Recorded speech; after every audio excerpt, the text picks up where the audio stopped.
sinasabi na po natin, lahat alam nila kung ano mga pangyayari, ang talagang pilit nilang ginigipit ang mga Duterte. Bakit? Kasi ang Duterte lang talagang nagmahal sa bayan. Simulan natin kay Tatay Digong, di ba? Ano sabi ni Tatay Digong? Ang gusto ko, bago man ako mamatay, meron akong maiwan na legacy. Anong legacy yung sinasabi niya? Kung paano niya pinagandaan Davao at kung paano siya naging presidente ng Pilipinas. Di ba? Pinatahimik niya ang ating bansa. Pinataas niya ang sweldo ng mga military. Yung long 10 years na sinasabi natin sa driver's license, yung NBI, ano ang sabi ni Tatay Digong? Pagsama-samahin natin lahat ng departamento. NBI, Immigration, BIR, pagtatabi-tabihin. Para nga naman ng mga tao, hindi mahirap ang kanilang transportation. One-stop shop. Pero ngayon, nangyayari yan, di ba? Oh, ang napag-usapan, Build Big Program. Nasa na ngayon ang Build Big Program na pinag-usapan ng Duterte at Marcos? Bakit lagi nila sinasabi ang nag-aaway na paksyon, Duterte lang at Marcos? Hindi yun. Kaya lang nagkakaroon ng Duterte at Marcos kasi ang pinaglalaban natin dito, yung totoong nagmahal sa bayan. Ngayon, lahat ng ginagawa nilang pagdikipit kay dating Pangulong Duterte, kay VP Sara at sa mga pamilya ng mga Duterte, di ba mulat na mata natin dyan? Lahat ng sinasabi nila, dapat gawin natin equal. Kung ano investigation sa isa, imbestigahan natin lahat. Magsimula sa presidente, pababa. Yun lang ang hinihiling natin taong bayan dahil tayo talaga ang nagsasaper. Di ba? Ano ang sabi ni VP Sara? Ulitin natin. Nasa na mga pera? Lahat. Binili na ng property. Bumili ng property sa iba't ibang bansa. After nyan, ano mangyayari? Pag may nangyari, sila lilipad. Sino ang may iwan? Tayo. Sino ang kawawa? Tayo mga maralitang Pilipino. Dahil tayo ang nagpapakahirap at tayo ang nagbabayad ng tax. Ng talagang totoong tax natin dahil bawat bili natin. Di ba? Yung tax ni yung tatay niya, yung kanilang land tax, magkano yun? Ba't hindi pa nababayaran hanggang ngayon? Magkano yun?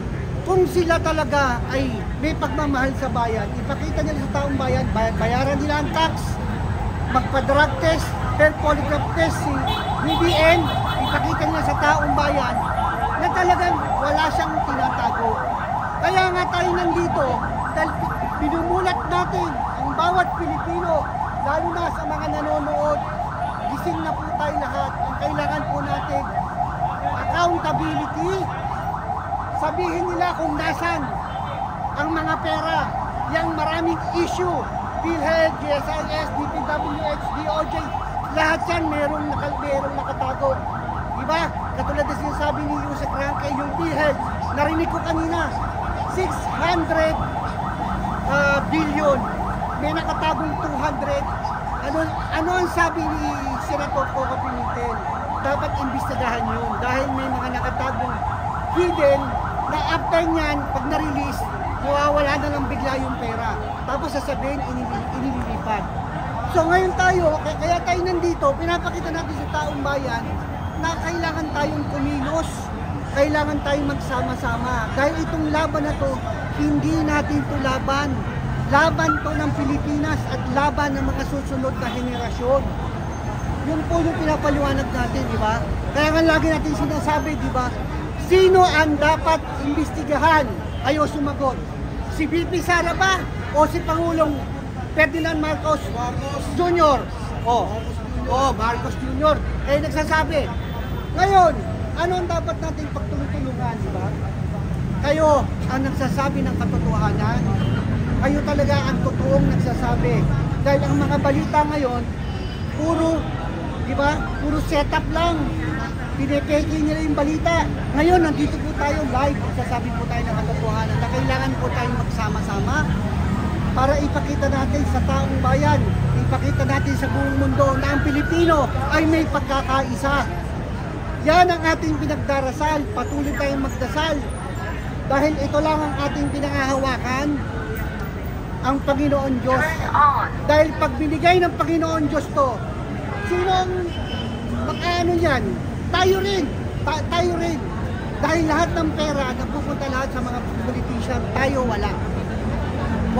Wala tayo. Kaya kailangan natin ipaglaban ang karapatan natin at patuloy tayong humingi ng tulong sa Panginoon Diyos dahil Panginoon Diyos ang ating kaantabay sa bawat dasal po natin. Kaya mga vloggers, nagpapasalamat po kami sa mga kapulisan na nandito po.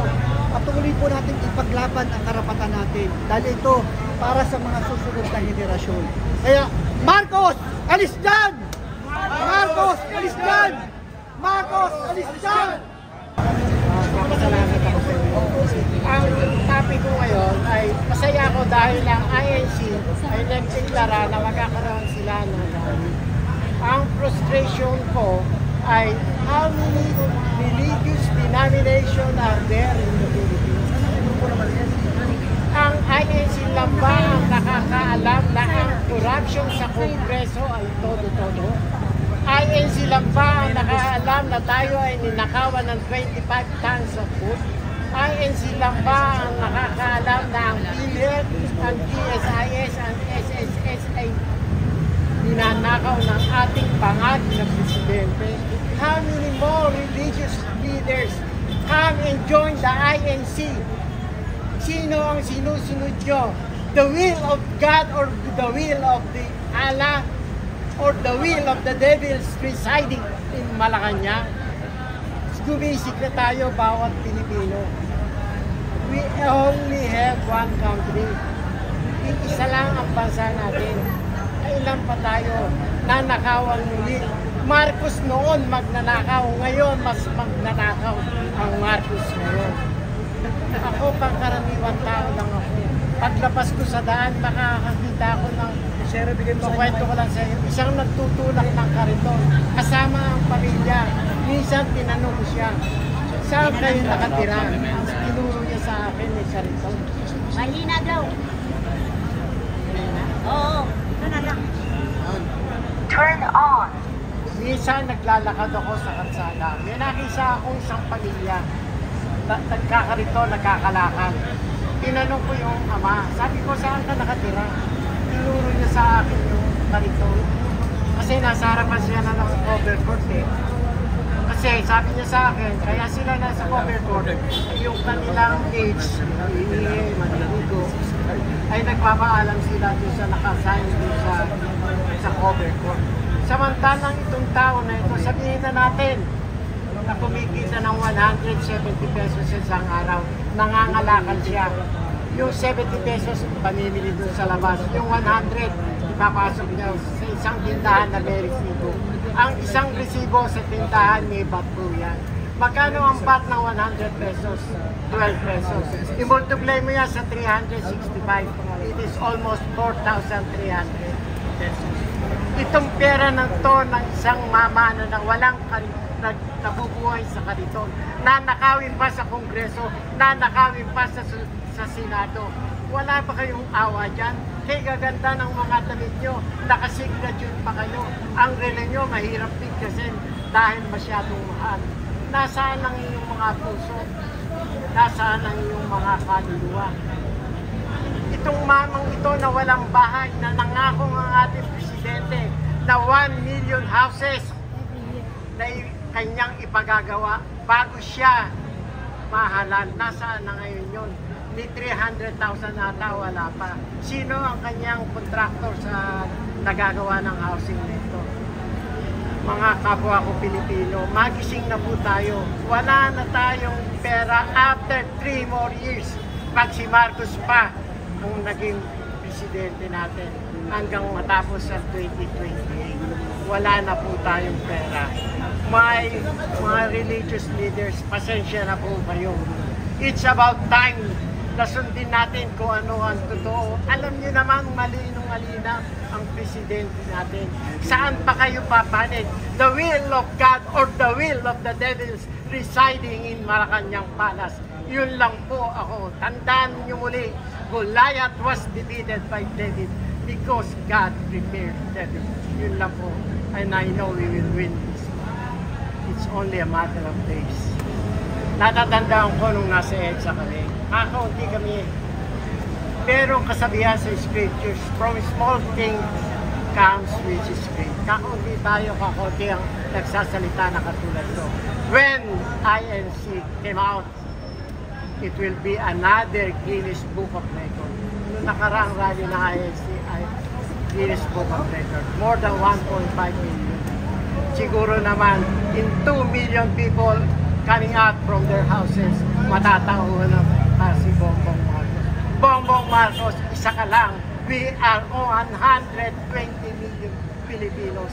Nagmamakaawa na kami. Maawa ka naman sa amin. Kasi yung hirap namin, hindi mo natanas. Kaya ganyan ka. You are mentally not sound. You're physically not capable. Please, step down na. Kailangan ka na namin bumaba. Maawa ka naman sa amin. Ibigay mo sa isang successor na pwedeng maging presidente. You are not capable of being a president of this republic. We have only one country and we have to love it. Hanggang dito na lamang po at maraming salamat sa mga We will win this fight. Thank you.